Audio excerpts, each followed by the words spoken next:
Hey guys, so quick video for you. I don't know if you're a MacBook Air or MacBook Pro, but this is how you can connect your MacBook to a BenQ monitor.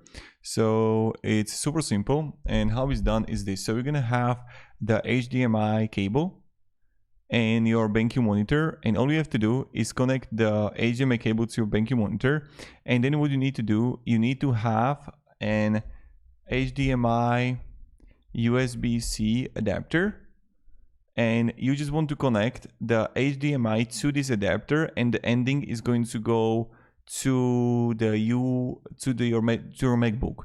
Or what you need to do, you need to have also docking station. All right, that's like another way how you're going to do it. But also you can connect it through the USB-C or Thunderbolt. So these are the two types, and what I would just like buy both of them.